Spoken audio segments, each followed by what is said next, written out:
Are you dealing with fullness right here at the back of the head? Or you notice when you turn your head to one side but not the other, you have a reduction in range of motion to one side but not the other? Do you have sharp shooting pain up the back of the head? Do you have vertigo or brain fog or low energy? If the answer is yes, and you've been everywhere, you've done the CTs, the MRIs, you've been to your primary care, all of your testing comes out negative, but you're still dealing with about 10 or 15 chronic symptoms, and you're tired of having medication thrown at you that just treats the effect but doesn't get to the root cause. If this sounds like you, it's highly likely that this area right here, it's called the craniocervical junction. It's the most complex biomechanical, musculoskeletal, and neurophysiological area in the body. What does that mean? It means this area right here basically controls everything in your body. And how it can be at the root cause of those problems is the head weighs 10 to 12 pounds and the top bone that it sits on weighs 2 ounces. And furthermore, it's being carried on the end of a stick. So the head-neck junction is vulnerable to injury. And as we go through the track of life, injuries in the form of car accidents, sports injuries,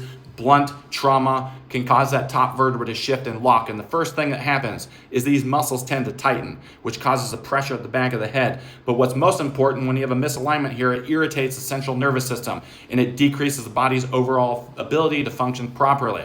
So what's the solution? You get to someone who's specially trained in this area called an upper cervical chiropractor to determine A, are you out of alignment, B, if you are, what direction you're off, and then a very precise correction is made with no twisting, popping, or pulling to get the segment back in its normal biomechanical range, which removes the irritation off the cord. And then over a course of time, the body starts to restore back to a more normal state of function. If this sounds like you, you've been everywhere, no one's been able to help you, leave a comment in the comment section below. We can find you someone in the country or world who's specially trained to fix this problem.